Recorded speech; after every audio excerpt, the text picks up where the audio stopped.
There, Sean Kilbride, Jason Saulnier in Bathurst, New Brunswick. Not Nova Scotia this time. And you're a homeboy from Nova Scotia as well. Yeah, I was born in St. John, New Brunswick, though. Okay. I lived there for 3 weeks.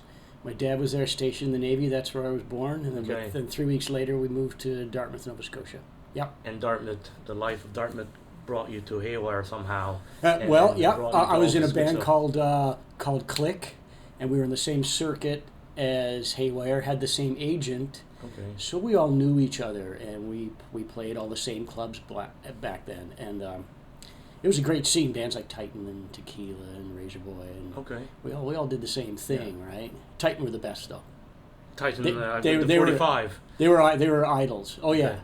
Yeah, Won't You Come With Me was actually Play Me was their first single, but I loved them. I thought it was like going to, when I would see them, it'd be like seeing April Wine or Max Webster. All my favorite bands, they put on such a rock show. Yeah. It was no different to me back then, because I was just, a live band? Yeah. Like, they were the first big live band that I ever saw. It was Titan. Something like, what are flash pots?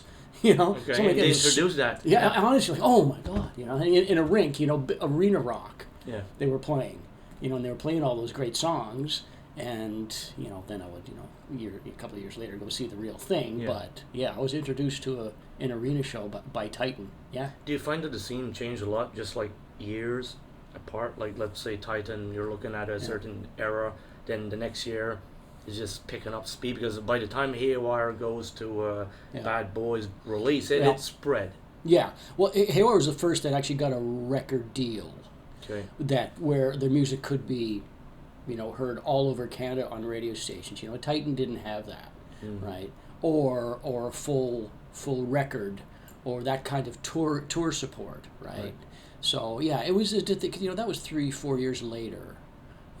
After Titan, and Titan had really kind of disbanded, really when Haywire was starting. Okay. Yeah.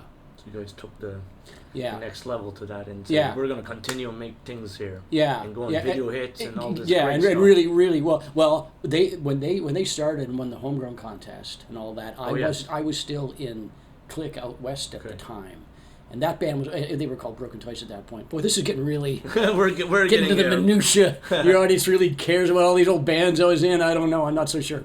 You never know. Historians, yes. Okay. Yeah, and then Marvin, that band was... And they needed to get a new drummer, and Marvin called me up. I was in Medicine Hat, and I was ready to come back home, because that band was disbanding out there. Okay. Oh, I guess that's over. What do I do now? And then he called me and said, hey, we just landed a record deal with Attic Records. Okay. Do you want to be the drummer? Oh, I think so.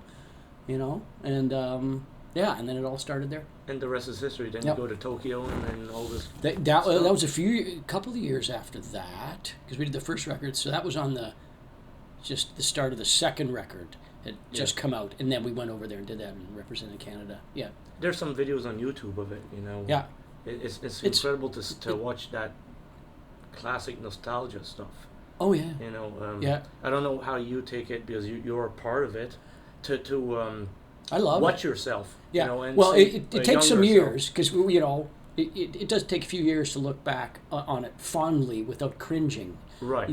Like some of the stuff was pretty goofy, right? Some of it was fairly. But when you fairly go back juvenile, but 30 years after, it's not that anymore. It's not that anymore. No. You just realize, that was at that time. Yeah. And sure, you grow past that stuff, but it still was part of what you did. And you got to admire what the band did back then. Absolutely. Yeah.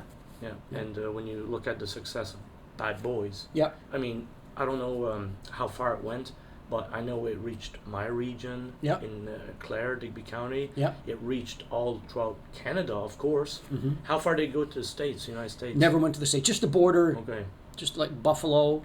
Remember we played Buffalo with Kim Mitchell. Just across the border, really. We didn't have a U.S. deal. We got no push down there. So strange, because you listen to these big bands of the States. I ain't going to name none, but they, for some reason, just because they got a top 40 single in U.S. radio, they're inked into the history books. Yeah. Now, Haywire's got lots of singles, great singles, that if you present this stuff today to 25-year-old in California, they're not going to say nothing negative about it. No. It's a great song, Yeah. great songwriting. Yeah. And I see your names as a songwriter as well on Yeah. a lot of the albums. Yeah, You know. just lyrical content. Yeah. Really, it's sometimes the odd arrangement idea, but it's mainly Marvin and Dave putting those songs together. Yeah. Yeah. But lyrical ideas are so Yeah. important also Yeah. because catchy words Yeah. mean your hit, Mm-hmm. not just your Yeah. riff. Do you find music today is getting less complicated and more simplified? Or what's your take on new music? Let's say you got all these keyboards in the 80s and Yeah. intricate music, and you guys took time. Mm-hmm. Not only you guys, Yeah. other bands. Today, we record everything with our MacBook Pro, a little Yeah. drum machine, let's say. No drums. Who needs low exercise? Yeah, except the new Ed Sheeran, Bruno Mars. You heard Okay. the drums in that?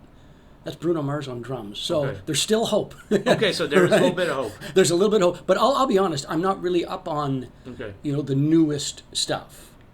I still gravitate towards the older. I mean, there are some new bands that I like what that is. Yeah. A band called the Beaches. These four girls. I don't know if you've heard of them. They're No. kind of carrying the torch Okay. a bit for rock. Mm. But I mentioned that Ed Sheeran thing with Bruno Mars and Chris Stapleton. It's check it out. It'll surprise you. I will. And you guys all do as well. Let's say when you're looking at the whole scene of a band, you're like in a band, you're not living in the same region. That means you're not rehearsing. And because That's always an issue because we don't rehearse. Like we're doing this show tonight, and we haven't played together in what? Geez, our last gig was 5 months ago, I think. But it's still gonna jive, It takes a while. Okay. It takes a few songs to scrape the barnacles off that boat. When you after don't. that's gone. Yeah. It always ends up being a lot of fun. Okay. Yeah. And the other three guys, Marvin, Dave, and Ronnie live in Charlottetown, so they'll get together 3 or 4 times and just go over the songs and try and get that muscle together. But Paul lives in St. John's, and I live in Toronto, so we never rehearse. But then, that's the reality of today. You're flying to your rehearsals or you're flying to your gigs. Yeah. A lot of bands do it, like Steve Miller Band. Mm-hmm. They're all kind of here and there. Mm-hmm. They all group. We'll meet you in Chicago. Yeah. Certainly LA. LA spread out. Yeah. Spread out quite a bit. Yeah. That is the thing today. Nobody has time as a band, and you're playing weekend festivals. Yeah. And no more on saying on that. Like, that does it change a lot of the band attitude, or? Well, I mean, it's not a full-time endeavor for all of us anymore. Okay. For quite some time. It hasn't been full-time since the end of Get Off was the last record we did. Right. So what was that? 93, I think. So it hasn't been full-time since then. We didn't even play for 7 years, and then we got together in 2000 in Charlottetown, and then we started doing more. We kind of would do at least a few a year. Now we're doing, 4 to 6 gigs a summer now, usually, and that's about it. I mean, my full-time job right now. I'm a drummer in a theater production in Toronto, so I've been doing theater for a while. Yeah. And so that's my full-time Well, thing. also you're keeping healthy in music because you're always playing. Oh yeah. And that's a good thing. Oh, Because somebody that just gets out of it and does not play. Especially a show that Haywire does, a 90-minute rock show where it's You full gotta be on. healthy.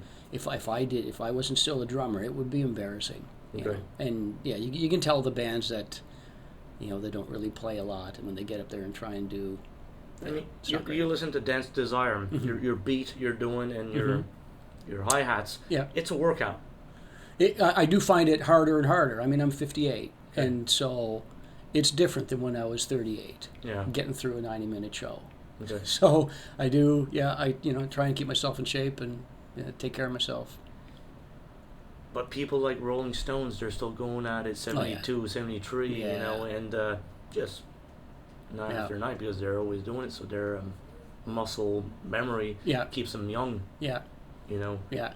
But even then, I wish we could get together for 2 weeks and we just rehearse. Right. And then go do a bunch of shows. That's what we don't have the luxury of that, right? Yeah. That would be great if we could actually do a tour, even if the tour was only 3 weeks. But get together for a couple of weeks, rehearse, and then go and do a bunch of shows in a row, because we never get to do that. Yeah. I can't remember the last time we did 2 shows in a row. So we have the show tonight, and then we have a show in Kitchener next Saturday. Okay. Then after that in PEI. So it's just weekends, right? I'm sure you guys are pretty happy to see each other, though. Maybe a couple of guys, yeah. Good. Maybe Good. a couple. Let's No, say, of course. Of course, everybody's got to be happy. Yeah. Isn't that the reason to live now, in a band? Yeah. Smile, and yeah. appreciate yourself. Yeah. Yeah. And I do. I don't. I do take it for granted. I mean, how many bands got to do what we did Yeah. back then? Not many. I mean, young bands now, who gets to have a record deal and go on a tour bus and have that kind of support and go across the country and play, open up for Kim Mitchell for a month twice, or open up for Honeymoon Suite for a month. Yeah. And just kind of get to live that life. It's every musician's dream, especially a young kid. Yeah. And so, a lot of bands, they just don't get to do that these days. Whatever did you play with Kim Mitchell? When did I Yeah. play with him? I had a 3-year stint. 2007. Okay. Around 2007 to 2010. Yes, around then. Yeah. That's a musician that just keeps on going. Yeah. Still great Yeah. vocalist, great guitarist. Oh yeah. Just never stops. Oh yeah. Because when you record your albums young, at a certain pitch, Yeah. you're cursed with that pitch, because you gotta keep it going somewhat. Yeah. And there's certain artists that can do it. Yeah. Yeah. Yeah. I mean, a lot of bands will take it down a half step, Yeah. right? So, and I know there are a couple of our songs we've done that with, just because it sounds fine, and it's hard if you don't sing at that level all the time. Yeah. It's hard to mean, that muscle. Paul's voice is a certain pitch Yeah. also when you listen to the albums. Yeah. And you try to get any young kid Yeah. today to match that pitch Yeah. with power. Yeah. It's not easy. It's not easy. No. No.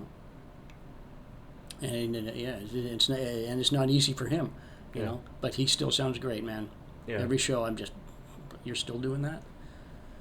Let's say going back in the past, like touring in Digby County and all that stuff, or Yep. Yarmouth and playing Digby the bars. Arena. I remember Digby Arena. Digby Arena. Yeah. How is that? Bus traveling Mm-hmm. and hotel after hotel. Yeah. What's the hobbies? Because you play your show. Yeah. In between, when you wake up, what do you guys do at that era? Is A lot of it was go to record stores, maybe. we would do that. There would be that every day. There'd be press every day. And radio stations. Yeah, the local radio station, or when there were record stores. Because you guys had a lot of 45s. Yeah. Yeah. Yeah, there was usually a signing every town. Okay. We would do that during the day, and split up the interviews. A lot of it was on the tour bus traveling, really. Yeah. You'd drive all night and get in, sometimes get a hotel, sometimes there wouldn't be any point because you're just going to do the gig and drive all night anyway. So you go into the venue and shower and hang out. Really hang around the arena, do sound check. Yeah.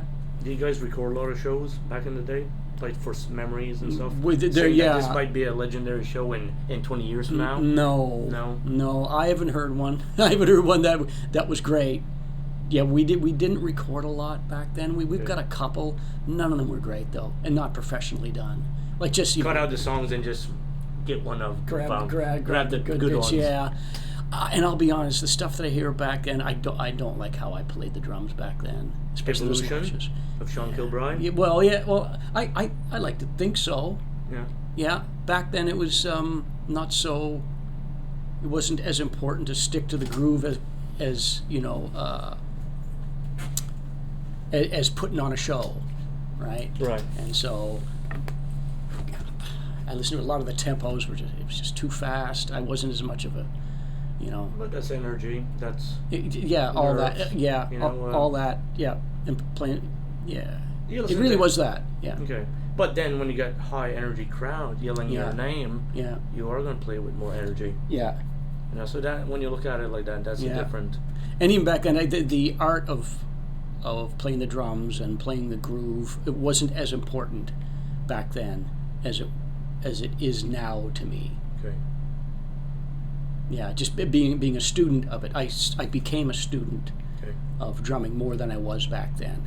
It was more about being in the band, playing the shows, and not so much about the drumming. Now, when it came time to do the records, it was, okay, well, it would be a great drum part here, it was very important. But back then I didn't even practice a lot. Okay, so to keep your chops up is just now taking a drum. Back in the day, didn't have to, because we were playing all the time. So you're always fresh and on top. Always playing, and then if we ever took a break, I played a little bit, but then now we've got another string of dates. Okay, well, let's get together in PEI and we'll rehearse for a week and work out some new ideas and get the muscle back up, and then you're playing almost every day.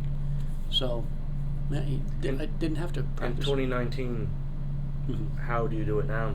It's just every day is part of your drumming and your life? Because of the show I'm doing, it's 8 shows a week. All right. 8 shows a week. So I'm playing from Tuesday to Sunday.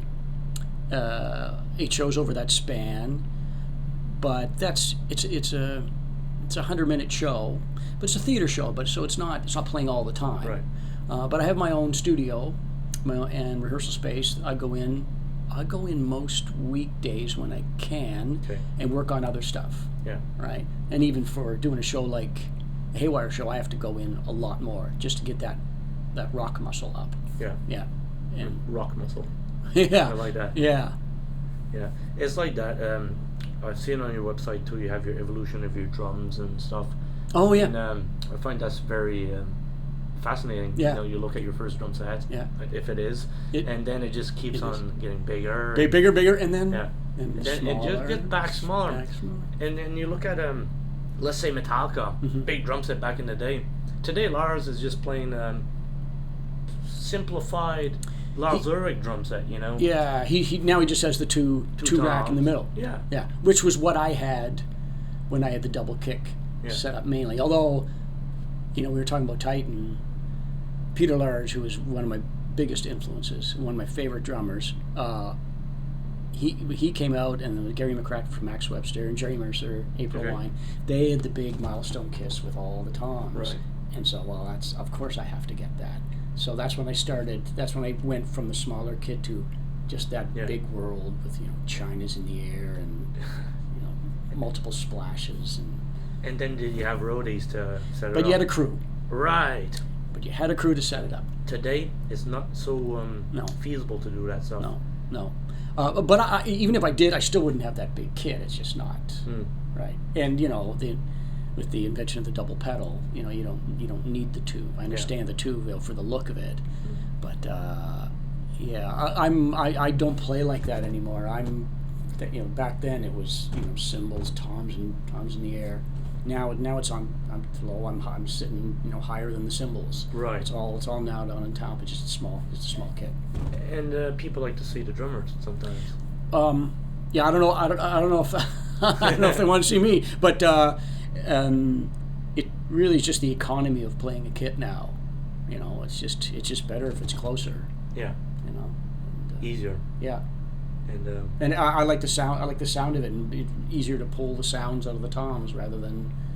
One of the final things here in this great interview, hearing and stuff like that. You're a drummer. Mm-hmm. You're playing loud. Mm-hmm. How's your hearing today? It's not great. It's not great. No. So. And I went in and got the hearing aids. I'm not wearing them now, but I wear them sometimes. So I've lost probably 50% in this ear. And I assume that's because of just years of just crashing cymbals, especially over here, just crashing. I assume it's that. This one's not so bad, but the hearing in general has gone down, significantly. To the point where, there's situations where it's best that I have my my hearing aids in just to hear just the din of a crowded room. If I'm in a bar and talking to my wife, it's better to have them in. Yeah. So that's years of no ear protection. Yeah. Now I never had ear protection. Just the drums themselves and then giant monitors, and just have them cranked. Or even in the rehearsal spot, just turn the guitar up. I just want it all loud. It couldn't get it loud enough. And then I went from that to starting to wear earbuds. So that really improved things. And even just earplugs in general, just around any situation like that from playing drums. I wish I had done it years earlier. Yeah. Yeah, me as well. I wear them. I play music, of course, and I've noticed if I didn't wear plugs, I mean, you're gonna drop the decibels and all that stuff. But when you're a certain age, you'll still hear your nice guitar. Yeah. Your drums. Yeah. And if you like to produce stuff, how are you gonna produce your stuff if you can't hear the highs and the lows? Yeah. That can be very difficult. Yeah. So I mean, see, I'll never get that back. So I've lost quite a lot of the highs in my right ear. How's the next 10 years for Haywire and all your projects that you're doing as a drummer? I mean, you're probably, with Haywire, you're probably looking at it. I mean, we recorded new stuff, but it's not new anymore. Okay. 4, maybe even 5 years now.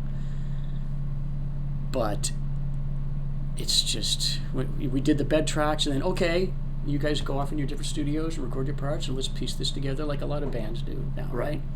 And it still hasn't happened yet. Okay. It's like it's not good enough yet to put out. Like, we don't want to put it out. And back then it was like, let's do a new record. Okay, nowadays there's no point in putting out. No one really needs a new record, a new song or two. That'd be just fine. That'd be fine. Just put it out there, just to do it for ourselves. There's no record label anymore. Just put it out there, promote it a little bit, and just really for us and for the fans that are still around. And because the material's good, it's not ready yet. So whenever it gets done, if it gets done, I hope it gets done. Same here, because we worked on it and still continue to work on it. And I'll tell you, there is some diehard Haywire fans. Oh yeah, there is. Yeah, every province, let's say, there would be some. Oh yeah, every time we play, I'm shocked that you came out. Yeah. They've been hiding. And they come out at Haywire show. It's nice to see. Yeah. I mean, I'm sure tonight we'll see it in Bathurst. Yeah, hopefully. Absolutely, I'm sure. And Bathurst has always been great for us. Yeah. Yeah. Well, Sean. Really? No, we're not done yet. Oh, so please continue. So Poison Cherry, your band. Yes. Your band. Yeah. That is a band I'm playing. Yeah. Yeah. So, what's the set list? I know you do Judas Priest. We do some Judas Priest, some Ozzy Osbourne, some Kiss, some Motley What Kiss Crue. do you do? Kiss we do Lick It Up. I Was Made for Loving You. Nice. We used to do War Machine. I Love It Loud. Yeah. All that good Kiss stuff. Yeah. Your AC/DC, Sink the Pink. Oh yeah. Who Made Who, which is still very strong today. Yeah. People always go back to those Who Made Who album. Right. I mean, how many copies did it sell? Right. In the 16 million copies. So, and stuff like that. People always loved that 80s music. Poison. Yeah. For instance, the ladies love Poison. You play it. Haywire's opening for Bret Michaels in St. John's. Wow. In Newfoundland in September. That'll be a fun one. That will be. Yeah. Wow. I mean, it's not Poison, but it's Bret Michaels still brings a lot of people. Yeah. Wow, that's awesome. It'll be fun. Yeah. No, we've been attacking it for a long time. Yeah.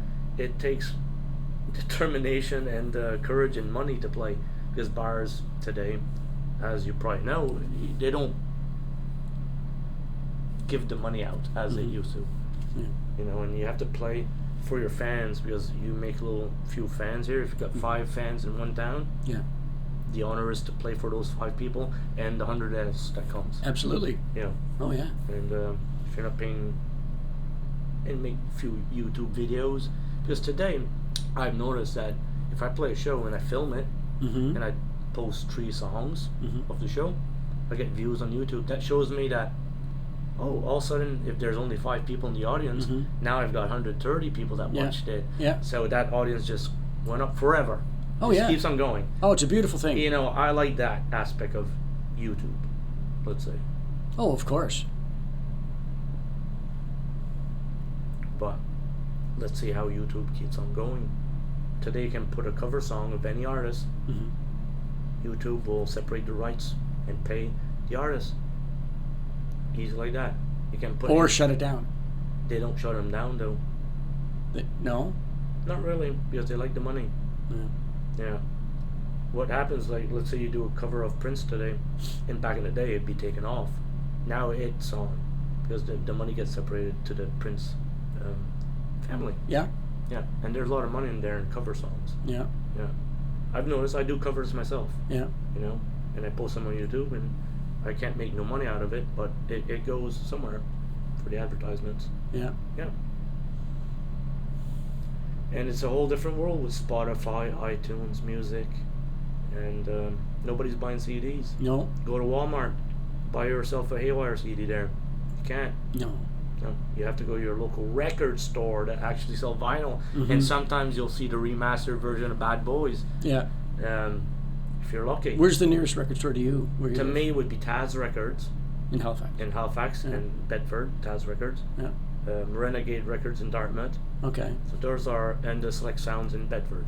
Okay. Those are very good record stores. Yeah. That actually get new vinyl, Yeah. new CDs, new cassettes, and all that good stuff. That's one thing I find sad. I mean, you've seen it better than me. When I started getting into the music industry at 9 years old, in '86, I seen cassettes, and I seen vinyl, but the vinyl selection was dying. Yeah. And I went to cassette. Yeah. So I bought the cassette, and then a few months later, there's no more records in Kmart or Zellers. Oh. Yeah. And then CDs were starting to come out. Yeah. I still have that vision, you know, as a kid. And people always say, "Oh, the records and records." I never really seen it. Now I see it because you go to a record store and there's records. Or if you're not produced on vinyl, you're nobody. But you got to pay $3,000 to press 50 copies of yourself. Right. So realistically, nobody does it anymore, either on vinyl. Yeah. It's a hard industry, music. Then go sell your CDs. Yeah. And your records. Yeah. Yeah. That part is not there anymore. The selling of the actual product, and because of Spotify, it's not coming back. No. Because kids, first of all, when Napster came along and all the other services, is kids. Oh, this is for free. YouTube, this music's for free. Yeah. It's not going back. No. So, it is a shame. It devalues it. But then you sell T-shirts. You do it another way. It's just harder. Yeah. You don't make as much money unless you're a huge artist, and you do it through touring and merchandise. And a good logo. Yeah. And you start seeing people wearing a Guns N' Roses T-shirt, but don't listen to the band. Yeah. Just a cool logo. Cool logo. You know, AC/DC, cool logo.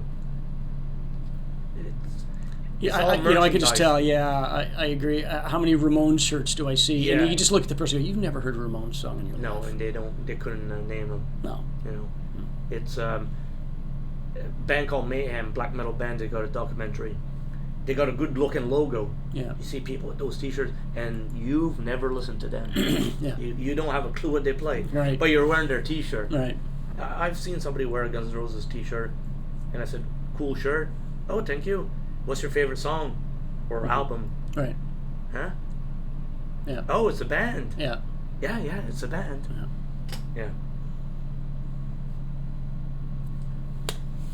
And here we are. And here we are. In Bathurst, New Brunswick. 2019. Hot summer. It's hot. Yeah. It's gonna be Global hot warming. tonight. Yeah. Or not? What's that? Is it global warming? Oh, I don't know. A day like this, you're going to get a day like this. Yeah. But certainly global warming exists. Yeah. Of course it does. Absolutely. But yeah, I don't. Old Grandpa here is going to need a fan on stage tonight, I think. Yeah. But you know what? Old kids too need Yeah. fans to play. Yeah. Yeah. Back in the day, did you heat up a lot? Oh God, yeah. Okay. It's normal. The sweat. Oh, the sweat. Lights and all that stuff. It'll hit anybody. Yeah. Good for the figure. Especially back then, those lights. It's not like lights now. LEDs, like the lights back then. Yeah. They produced heat. Yeah. So you're getting a tan as well. Oh yeah. Yeah. Everybody, Sean Kilbride here in the Some Bathurst Hotel. It's a luxurious Atlantic Host Hotel. Ah, yes, the best. Very nice spot. Yeah, very nice. Yeah. All right, Thank buddy. you very much. Pleasure to Jason. finally meet you. Yeah, man. You Yeah. too.